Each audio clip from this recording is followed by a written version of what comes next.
Hello friends, welcome to yet another intriguing edition of Rahul's Advanced Biology. Today I'll be bringing you a very specific and renowned medical topic known as arterial blood gas. Without further ado, let's get down to business. Now, arterial blood gases are the gases which are dissolved in the blood present in the arteries, like oxygen, carbon dioxide. So, we measure in the arterial blood gas test the partial pressure of oxygen, the partial pressure of carbon dioxide, and the concentration of bicarbonate ion, that is HCO3 minus. We also do measure the pH of the blood, and in this specific test the blood is either drawn from the radial or less commonly from the femoral artery as well. Now, if you have studied the ABG test results or have come through any specific test results pertaining to the arterial blood gases, then you might have encountered this very specific terms. Now, it does include the pH, the PCO2, the SCO3 minus, and the oxygen. Now, the normal physiological range of the pH of the human blood is 7.35 to 7.45, and the physiological range of the partial pressure of PCO2, that is in mmHg, that is measured in millimeters of mercury, that is 35 to 45, and the normal physiological range of SCO3 minus or the bicarbonate ion is 20 to 26 milliequivalents per liter, and the normal physiological range of oxygen, partial pressure of oxygen in mmHg is 8200.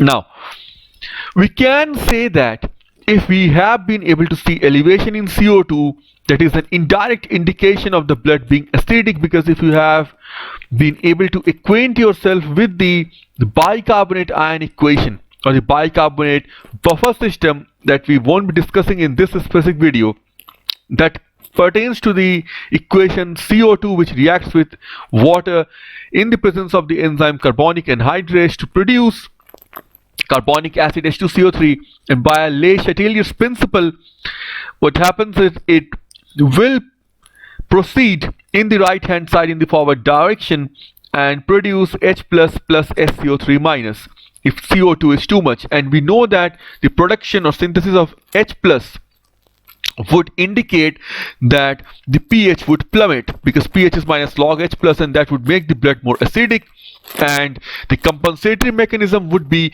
the SCO3 minus ions or bicarbonate ions would skyrocket. It would be retained by the kidneys, and then that would try to compensate the acidic condition.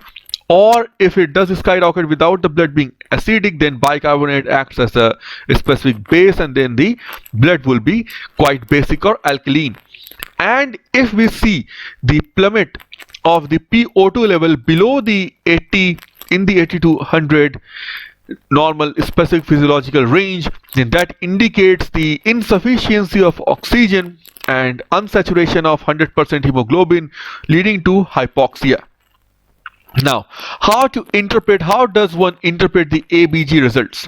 Now, there are three specific parameters, criteria, which define the interpretation, the contemplation of and the analysis of the ABG test. Number one of those is identifying whether it is a case of acidosis or alkalosis. Point number two is identifying whether the case pertains to respiratory acidosis or alkalosis, or metabolic acidosis or alkalosis. Then whether you can identify the acidosis or alkalosis is partially compensated or fully compensated or remains to be uncompensated.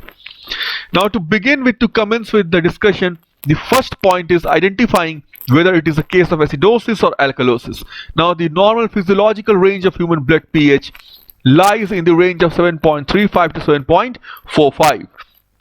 Now, if in the ABG test the blood pH comes out to be lower, which is less than 7.35, then that could be the case of acidosis. Could be metabolic or respiratory, but definitively it is acidosis. Now, if the blood pH is more than the range of 7.45 or the value of 7.45 in the range of 7.35 to 7.45, then it is definitely a case of alkalosis. Could be respiratory, could be metabolic. Now, one example that I have quoted is if the blood pH comes out to be 7.30, then definitely it is well below the range of 7.35 to 7.45. Therefore, it is a case of acidosis. Again, could be metabolic, could be respiratory. Then, if the pH of the blood comes out to be 7.50, it is again has been able to surpass the range of 7.35 to 7.45 above that range. Therefore, it is a definitive case of alkalosis. Could be again respiratory or metabolic.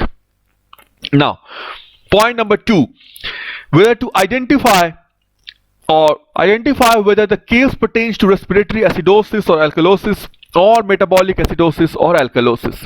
Now, we know that if you are hyperventilating means if the CO2 has got accumulated, if you're suffering from asthma or chronic obstructive pulmonary diseases or emphysema, then the thing is, what would happen is the CO2 would get accumulated, and therefore it would drive the reaction of the bicarbonate buffer system in the forward direction via Le-Chatelier's principle, and then that would lead to more and more acidity, and then the body will try to do what the lungs, the specific organs, the lungs would try to start hyperventilation and thereby take out the carbon dioxide and put in more and more, inhale more and more oxygen, thereby try to reduce the acidity.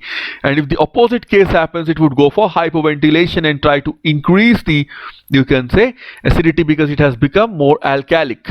So the thing is, this PCO2 is under the regulatory control of the lungs, so that means it is respiratory, or you can say PCO2 is generally elevated, that is respiratory acidosis, because the reaction of the bicarbonate buffer system is forwarded or takes the route of the forward reaction. The forward reaction is favored by the Le-Chatelier's principle.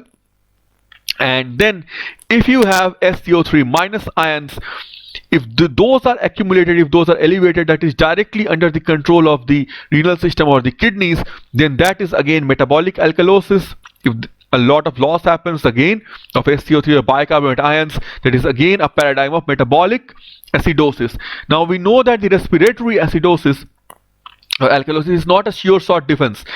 It is a temporary defense, and it doesn't compensate the acidosis or alkalosis completely, whereas the renal system, the kidney perpetuated SCO3 minus defense is the third line of defense and is one of the most predominant defenses, which sure shot, which convincingly, and it does compensate the change or the fluctuation in the pH completely, but it takes time for 2 to 3 days, whereas this one, the respiratory compensatory mechanisms are quite fast.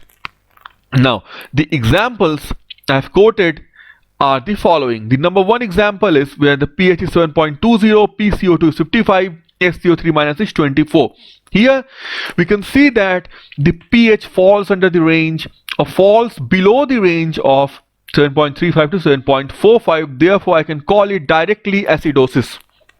Now, what kind of acidosis is it? Is it respiratory acidosis or metabolic acidosis?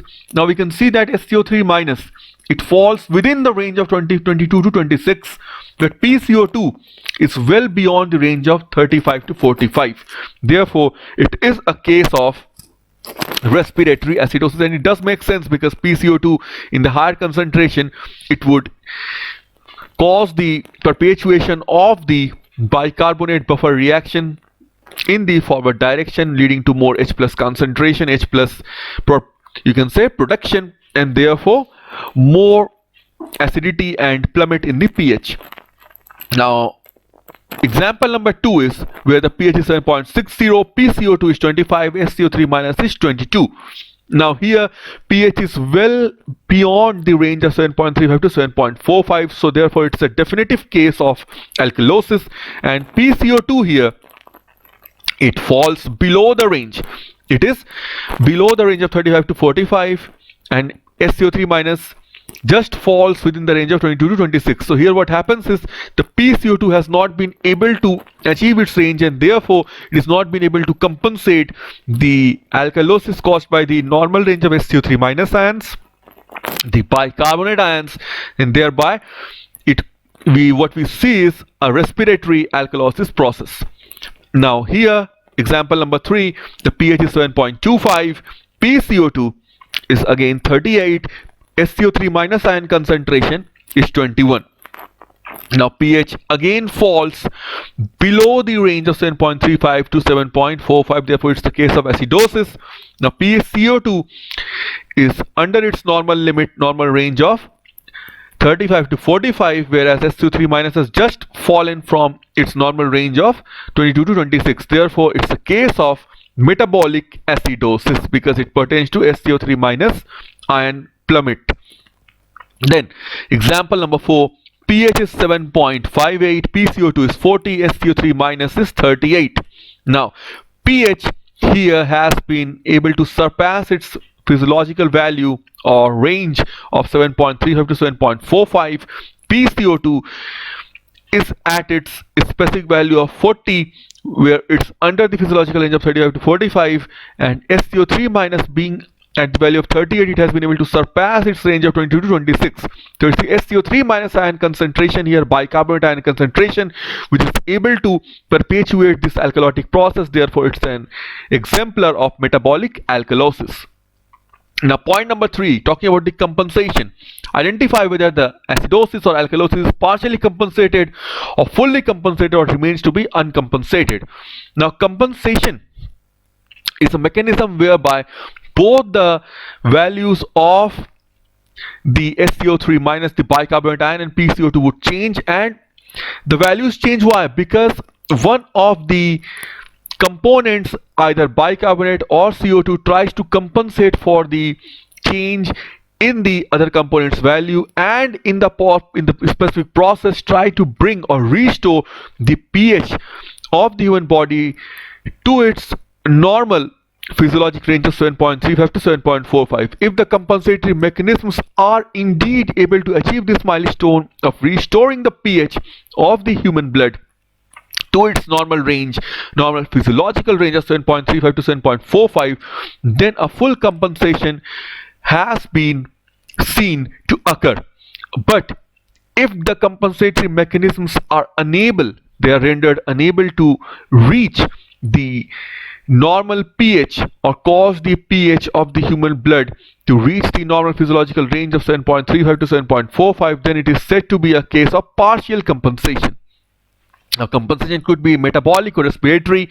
In the earlier case I told you that you can go for hyperventilation. In case of acidosis, reduce CO2 and drive that bicarbonate buffer system reaction in the backward direction via Le-Chatelier's principle, and we can go for hyperventilation and drive the reaction in the forward direction in case of alkalosis, which would generate more and more acid that would neutralize the alkalotic condition. In case of metabolic acidosis, what the kidneys can do is it can cause elimination of H plus ions and cause more and more retention of SCO3 minus ions, which is again a very slow process. Takes 2 to 3 days to completely compensate, but it's a sure short process. And in case of metabolic alkalosis, H plus retention would occur along with the elimination of SCO3 minus ions again by the kidney. Now let's understand and try to decipher and analyze these examples. First of all, if pH is 7.30, PCO2 is 55 and SCO3 minus is 50. Now here we can say that the value of pH is below its normal physiological range of 7.35 to 7.45. Therefore I can term this condition as being acidosis. Now PCO2 is well beyond its range of 35 to 45, and also SCO3 minus ion is well beyond its range, the bicarbonate range of 22 to 26 milliequivalents per liter. But which molecule did I tell you that causes the acidosis process? It's the PCO2. So indeed it's a case of respiratory acidosis, and it does make sense that the acidosis is being tried to be compensated by the increase in the level of SCO3 minus ions, because it is trying to compensate the acidosis process. But whether it has been able to achieve the milestone of full compensation or it remains to be partially compensated, what is it?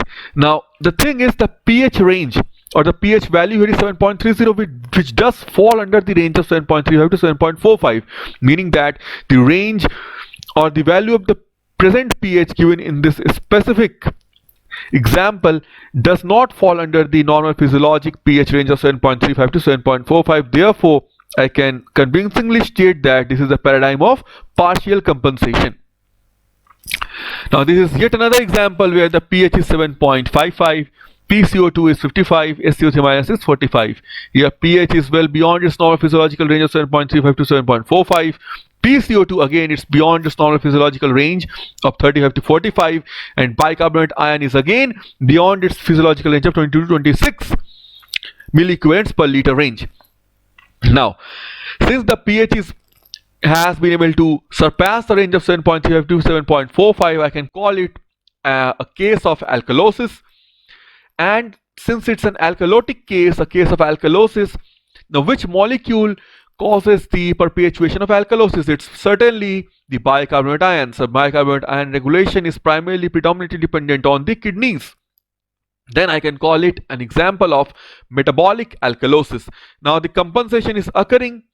PCO2 value has increased to compensate this alkalotic process or alkalosis, but the consequences, it has not been able to restore the pH within its normal range of 7.35 to 7.45. The pH still remains to be 7.55. Therefore, it's a paradigm of partial compensation again. Now, if the pH remains to be in its specific normal physiological range, like in this example, pH of 7.35, PCO2 of 50, again beyond the range of 35 to 45, and bicarbonate ions of in the value or the value of the bicarbonate ion in this example is 30, is again beyond its normal physiological range of 22 to 26 milliequivalents per liter. Now in this very case, what could be the interpretation? What could be the consequence? The analysis is, first of all, if we are given the patient's diagnosis report, if we are having certain degree of knowledge about the patient's diagnosis or what kind of disease that he or she has been suffering from before coming to the hospital and before getting his blood analyzed via the ABG test. Suppose he has been a patient of COPD, asthma, emphysema, then that would have caused the hyperventilation to set in, that would have caused CO2 accumulation, and then that would have caused the respiratory acidosis, and SCO3 minus level has increased in order to compensate that respiratory acidosis. In other case, if the person has been suffering from diarrhea, suffering from vomiting, he would have lost a lot of acids via vomiting itself, and therefore the PCO2 would be compensating itself, and then it would be compensating. Why? Because it needs to increase the acidity. So what has happened here is SCO3 minus is already on the upper side, okay, and so it's a case of, you can say, metabolic acidosis as well. So what it could be? Now, if the patient's diagnostic detail is not with you and you are just given this specific value, then what can you do? How to interpret this data? So we can imply or apply the concept method here, and also the acidic alkalitic theory which pertains to the concept method. Now acidic side is the side which contains or which comprises of pH 7.35, 7.36, 7.37, 7.38 and 7.39, with 7.40 pH being the most ideal pH. And alkalotic side is the side which comprises of the pH values of 7.41, 7.42, 7.43, 7.44 and 7.45. Now, keeping this theory in our mind sincerely and diligently, let's try to analyze this specific example. Now here pH is 7.35, falling in the normal range of 7.35 to 7.45, but 7.35 falls in the acidic range, so it is a case of acidosis. Now PCO2 is well beyond its range of 35 to 45, it's 50. SCO3 minus is again well beyond its physiological range of 22 to 26, it's 30. Now what it could be, since it is acidosis, now CO2 is the molecule that drives acidosis, I can call it respiratory acidosis, and it does make sense that SCO3 minus concentration has skyrocketed in order to compensate this high acidity in the body. Now has it been able to achieve full compensation? Now the answer to that question is yes, because the pH does fall under the normal range, normal physiological range of 7.35 to 7.45. Thus, it's a paradigm of complete or full compensation. In yet another example, we can see that here the pH value is going to be 7.45, PCO2 value is going to be 50, again surpassing its range of 35 to 45. Bicarbonate ion concentration is going to be 35, surpassing the range of 22 to 26.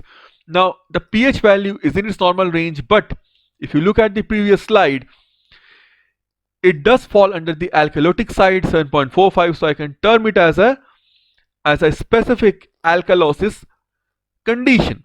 Now, what kind of alkalosis is it? Is it metabolic or respiratory? Now, alkalosis is perpetuated by bicarbonate ions, and bicarbonate ion concentration here is again well beyond. It has been able to surpass its normal physiological range of 22 to 26. It's 35, so it is indeed a case of metabolic alkalosis. And again, it does make sense that PCO2 level has surpassed its own physiological range of 35 to 45 because it is trying to compensate and trying to bring down the pH of the body. Okay, so what the thing is, what has happened here is it has been able to achieve complete or full compensation because the pH has been brought down or has been restored under its normal physiological range of 7.35 to 7.45. It does stay at 7.45. So it is an exemplar, a paradigm of complete or full compensation. Now, that's all the conceptual prowess that you need to attain in order to decipher and comprehend this very intriguing lecture. Now, if you have had any doubts or any queries in your head, kindly do not hesitate to post your comments in the comment section below. And also you can like my Facebook page. I have posted the link in the description box only, so that you can contact me via Messenger app to get my prompt reply. If you have liked this video, kindly hit the like button, and also kindly do not forget to hit the subscribe button in order to subscribe to my channel Rahul's Advanced Biology, and also hit the notification bell so as to not miss any of the future videos that I post online. Thanks a lot. Let's meet you in the next video.